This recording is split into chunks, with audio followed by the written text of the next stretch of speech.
नमस्कार, मैं राजेश सिसोदिया और इस समय आप देख रहे हो RJ Bharat news 7 franchisee of lead India. इस समय हमारी आरजे भारत न्यूज़ 7 की टीम जो कि दाहोद से लगभग 22 से 25 किलोमीटर के अंतराल में एक विलेज है, गांव है जिसका नाम लीम डाबरा है, वहां हम पहुंचे हुए हैं। तो यहाँ पर जब हमारी टीम ने देखा कि यहाँ पर एक सत्संग चल रहा है, काफी श्रद्धालु भक्तजन आसपास के गांव से यहाँ पहुंचे हुए हैं। जब हमारी टीम ने यहाँ जानने की कोशिश की कि यह किस प्रकार से आयोजन चल रहा है, तो यहाँ के जो संचालक है, आयोजक है, अब हम उनसे बातचीत करने की कोशिश करेंगे। हमने यह देखा यहाँ पर हम जो देख रहे हैं कि किस प्रकार से जो गांव के किसान भाई बहन हैं वह अपने जब उनके फसल पकती है, अनाज पकता है, तो प्रथम फल वो ईश्वर के शरण में लेके जाते हैं, देवी देवता के शरण में लेके जाते हैं। तो ठीक उसी प्रकार से यहाँ पर हमने देखा है। लेकिन यहाँ पर जो आध्यात्मिक कार्यक्रम चल रहा है वो कुछ विभिन्न प्रकार से चल रहा है, बहुत शांतिपूर्वक चल रहा है। तो आइए यहाँ के संचालक से हम बातचीत करने की कोशिश करेंगे। सर नमस्कार। नमस्कार जी सर, शुभ नाम आपका? सर कान्हा है और मैं थोड़ी सी एक जानकारी के लिए बता दूं कि यहाँ के संचालक के रूप में मैं नहीं हूँ, मैं भी एक गुरु सिख और सेवक ही हूँ। और आपका स्वागत है आज के इस कार्यक्रम में।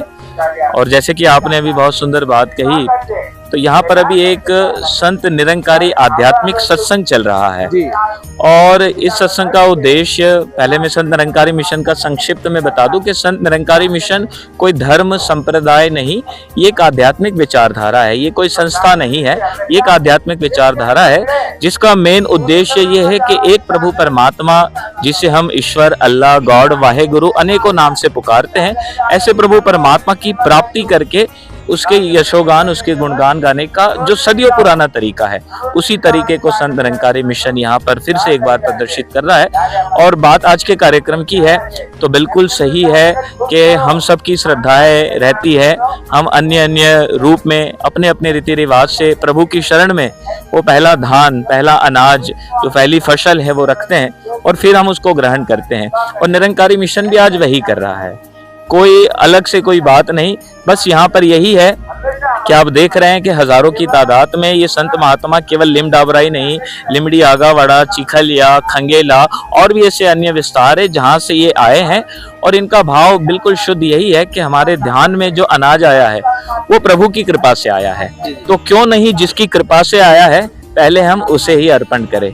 तो वही भाव के साथ यहाँ पर ये निरंकारी भक्तजन इकट्ठा हुए हैं और ये सत्संग का कार्यक्रम आज यहाँ पर हो रहा है। अभी सत्संग हो रही है, उसके बाद ये आए हुए हजारों श्रद्धालुओं का यहीं पर लंगर प्रसाद भोग भी होगा और वो इसको परवान करेंगे। और ये इनकी धारणा है कि जिस रूप में भी प्रभु ने ये जो मूर्त बनाई है, हम सबको, मानव मात्र को प्रभु ने बनाया है, तो क्यों नहीं ये ध्यान उस रूप में भी अर्पित किया जाए और फिर इसे अपने उपयोग में लिया जाए।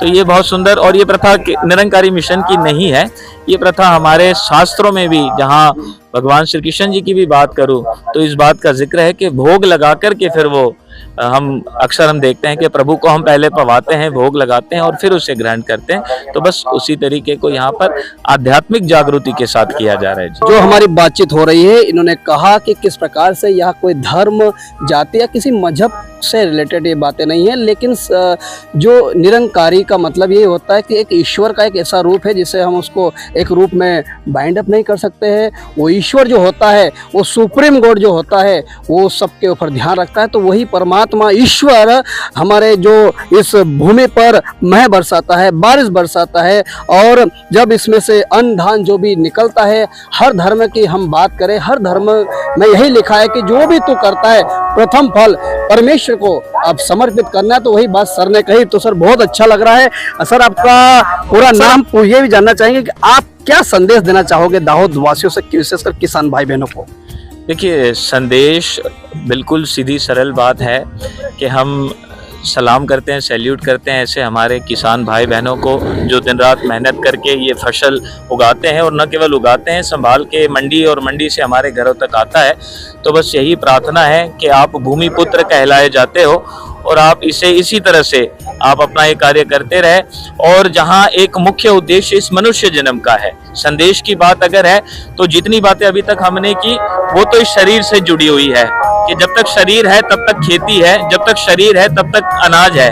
लेकिन जो संदेश है वो आत्मा परमात्मा का संदेश है। और संदेश यही कि ये मनुष्य जन्म जिस लिए प्राप्त हुआ है, हमारे शास्त्रों में कहा है कि बड़े भाग मानुष तन पावा, सुर दुर्लभ सद ग्रंथ ने गावा, साधन धाम मोक्ष कर द्वारा, पाए न जे परलोक सवारा।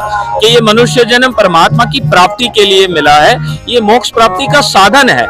तो ये मुख्य उद्देश्य है और संदेश यही है कि जिस ईश्वर प्रभु परमात्मा ने हमें इस धरती पर जन्म दिया है, मनुष्य योनि दी है, ऐसे प्रभु परमात्मा को जाना जा सकता है। देखिए सर ने बहुत अच्छी बात बताई है और भी कुछ लोग हमसे जो हमारे साथ जुड़े हुए उनसे पूछेंगे। सर नमस्कार। सर नमस्कार सर, आपका शुभ नाम?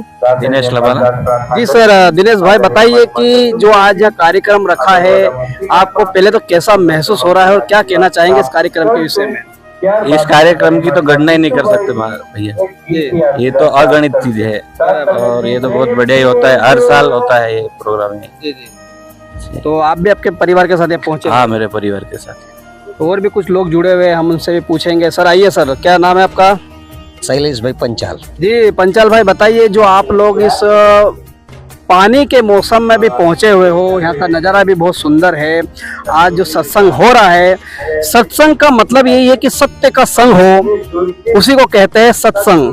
बहुत सारे सरसंग कहते हैं हम, लेकिन वो सत्संग अर्थात सत्य का संग, सत्य का साथ हो।